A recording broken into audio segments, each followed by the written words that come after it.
नमस्कार सभी को, स्वागत है आप लोगों का राव स्टडी सेंटर के ऑनलाइन चैनल में। तो अब ज्योग्राफी का अगला लेक्चर लेकर आया हूँ। तो पिछले लेक्चर में हमने देखा था कॉन्टिनेंटल ड्रिफ्ट थ्योरी, महाद्वीपीय विस्थापन सिद्धांत। तो एल्फ्रेड वेगनर ने उस थ्योरी में क्या कहा था, ये हमने पिछले लेक्चर में देखा था। अगर आपने वो वीडियो नहीं देखा है तो जब प्लीज़ जाके चैनल विजिट करके उस लेक्चर को जरूर देखिए। ठीक है, आज हम देखेंगे कि उस थ्योरी को प्रूफ करने के लिए उन्होंने क्या साक्ष्य दिए थे। देखिए, आप कभी भी कोई चीज़ पेश करेंगे तो लोग आपसे उसका सबूत अवश्य मांगेंगे, जरूर उसका प्रूफ मांगा जाएगा। ठीक इसी तरह एल्फ्रेड वेगनर से भी उसका एविडेंस मांगा गया कि आपने जो थ्योरी दी उसके पीछे क्या एविडेंस है जो उसको प्रूफ करता है। तो उससे रिलेटेड उन्होंने कुछ साक्ष्य पेश किए थे, कुछ एविडेंस दिए थे, वो हम देखेंगे आज के लेक्चर में। तो सबसे पहला जो एविडेंस उन्होंने दिया वो दिया जिसका नाम है जिगसॉ फिट, जिसे कहते हैं जिगसॉ फिट। जिगसॉ फिट में उन्होंने क्या कहा कि यदि आप वर्ल्ड में जो कॉन्टिनेंट्स हैं उनको देखिए, जैसे साउथ अफ्रीका, अफ्रीकन कॉन्टिनेंट और जो अमेरिकन, साउथ अमेरिकन कॉन्टिनेंट, उन्होंने कहा कि अगर साउथ अमेरिकन कॉन्टिनेंट और अफ्रीका के कॉन्टिनेंट, अफ्रीकी महाद्वीप और साउथ अफ्रीका के महाद्वीप को जोड़ा जाए तो ये आपस में एकदम फिट हो जाते हैं, जैसे कि jigsaw puzzle. Jigsaw puzzle game जो होता है जिसमें बच्चे वो मिलाते हैं, चित्र बनाते हैं, उससे फोटो बनाते हैं, ठीक उसी तरह अगर हम सारे जितने भी कॉन्टिनेंट्स हैं, जितने भी महाद्वीप हैं, उनको अगर आपस में जोड़ेंगे तो वो एकदम फिट हो जाएंगे, एक पजल की तरह आपस में जुड़ जाएंगे, एक पजल की तरह आपस में जुड़ जाएंगे। ठीक है, तो इसलिए उन्होंने ये साक्ष्य दे दिया कि जिगसॉ फिट का दिया कि जिगसॉ फिट ये कहता है कि सारे कॉन्टिनेंट्स आपस में जुड़े हुए थे अगर उनको जोड़ के देखा जाए। ठीक, तो पहला साक्ष्य उन्होंने दिया जिगसॉ फिट का। ठीक, अब देखते हैं नेक्स्ट एविडेंस उन्होंने क्या दिया। नेक्स्ट एविडेंस उन्होंने कहा कि अगर हम अफ्रीका कॉन्टिनेंट के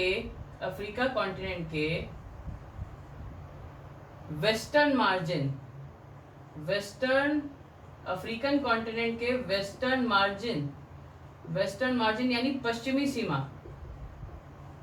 सीमा और साउथ अमेरिका के पूर्वी सीमा यानी ईस्टर्न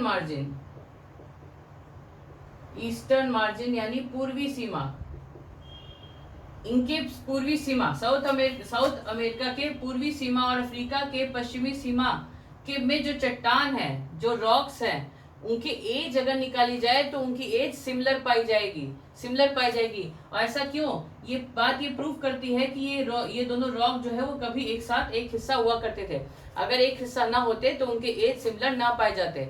ठीक है, इसी तरह अफ्रीका के ऊपरी हिस्सा और ऊपर यूरोप के निचले हिस्से के जो रॉक्स हैं, जो चट्टान है, उनकी उम्र भी एक पाई गई थी। ठीक है, तो इसको क्या बोल सकते हैं? इसको हम बोल सकते हैं कि same age of rocks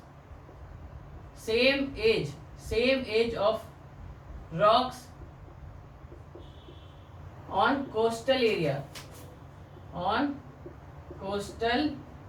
area यानी कोस्टल एरिया के जो रॉक्स हैं, जो कॉन्टिनेंट्स के रॉक्स हैं, उनका सेम एज पाया जाएगा। ये दूसरा एविडेंस उन्होंने प्रूफ दिया, ये दूसरा एविडेंस उन्होंने पेश किया। इस एविडेंस से उन्होंने बताया कि इसके थ्रू हम ये जान सकते हैं कि दोनों कभी एक हिस्सा हुआ करते थे। थर्ड जो इन्होंने एविडेंस दिया उसको कहा जाता है डिस्ट्रीब्यूशन ऑफ फॉसिल्स।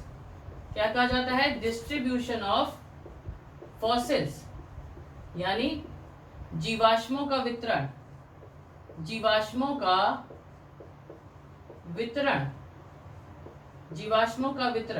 ठीक है, जीवाश्मों के वितरण में उन्होंने क्या कहा कि अंटार्कटिका हमने आपको पहले लेक्चर में बताया था, पिछले लेक्चर में, कि अंटार्कटिका में जो उनको बड़े से जानवर का जीवाश्म मिला यानी फॉसिल्स मिला, उसकी बॉडी मिली, सेम उसी जानवर की बॉडी अफ्रीका के निचले हिस्से में भी मिली थी, सेम उसी जानवर की बॉडी इंडिया के पास भी मिली थी।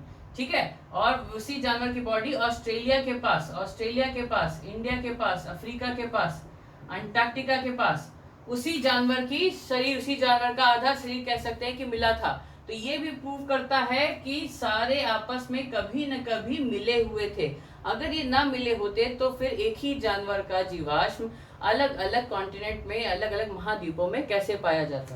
ठीक है, तो थर्ड इन्होंने ये प्रूफ दिया, थर्ड प्रूफ दिया। 3 एविडेंस हमने देख लिया। सबसे पहला एविडेंस जिग्सॉ फिट, फिर same age of rocks on coastal area पे जो रॉक्स है उनकी एज सेम पाई गई, और थर्ड डिस्ट्रीब्यूशन ऑफ फोर्सेस।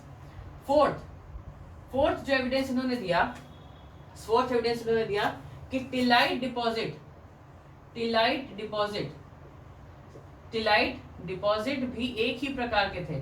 अब बात आती है कि टिलाइट डिपॉजिट क्या होता है। तो टिलाइट डिपॉजिट जैसे कोई भी पर्वत या कोई भी चट्टान अगर पूरी बर्फ से घिरी रहती है बहुत दिनों तक, और उस बर्फ को हटाया जाए तो चट्टान के ऊपर एक सफेद रंग का मटेरियल जम जाएगा, उसे टिलाइट कहते हैं, उसी को टिलाइट कहते हैं। तो सेम टिलाइट पाया गया, इंडिया के निचले हिस्से में भी टिलाइट सेम पाया गया, अफ्रीका के निचले हिस्से में भी वही टिलाइट पाया गया, अंटार्कटिका में वही टिलाइट पाया गया।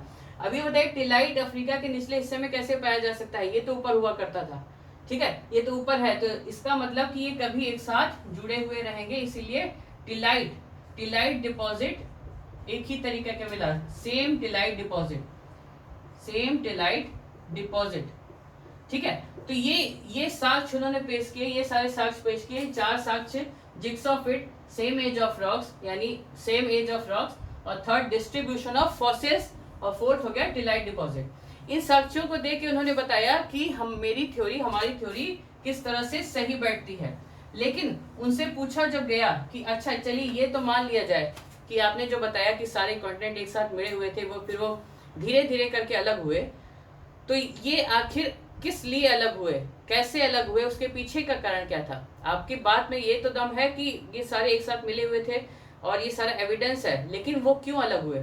तो उसके पीछे उन्होंने जो कारण दिया, उन्होंने क्या बताया, उन्होंने बताया कि एक पोल फ्लिंग फोर्स ऐड कर। अब ये आपको बता दें पोल फ्लिंग फोर्स क्या होती है। तो कहा यह जाता है कि पृथ्वी का जो ध्रुव है, जो पोल्स है, ये होता है क्या, ये होता है नॉर्थ पोल, ये होता है साउथ पोल। तो पृथ्वी का नॉर्थ पोल और साउथ पोल के बीच में एक फोर्स लगता है, मतलब नॉर्थ पोल अपनी तरफ खींचता है और साउथ पोल अपनी तरफ चीजों को खींचता है, उसको पोल फ्लिंग फोर्स बोलते हैं, ठीक है। तो उन्होंने बताया इस पोल फ्लिंग फोर्स के कारण ही ये सारे जो स्थलखंड थे वो अलग अलग हो गए और अलग अलग दिशा में चले गए। लेकिन ये बात गलत थी और इसी जगह इनकी थ्योरी के लिए क्रिटिसिज्म कहा गया, इसीलिए इनकी थ्योरी का क्रिटिसिज्म किया जाता है क्योंकि इन्होंने ये नहीं बता पाए, ये चीज नहीं प्रूव कर पाए कि किस वजह से वो अलग हुए, ठीक है। तो इसको किसने प्रूव किया, इसको प्रूव किया किसने, आर्थर होम्स की थ्योरी ने, आर्थर होम्स की कन्वेक्शनल करंट थ्योरी ने, ठीक है। तो आर्थर होम्स की जो कन्वेक्शनल करंट थ्योरी है वो हम अपने अगले लेक्चर में देखेंगे। तब तक के लिए धन्यवाद। हमारे वीडियो को ज़्यादा से ज़्यादा like and share and subscribe करिए। इसी तरह के शॉर्ट वीडियोस आपके लिए लेकर आते रहेंगे राव स्टडी सेंटर के ऑनलाइन प्लेटफॉर्म पर। धन्यवाद।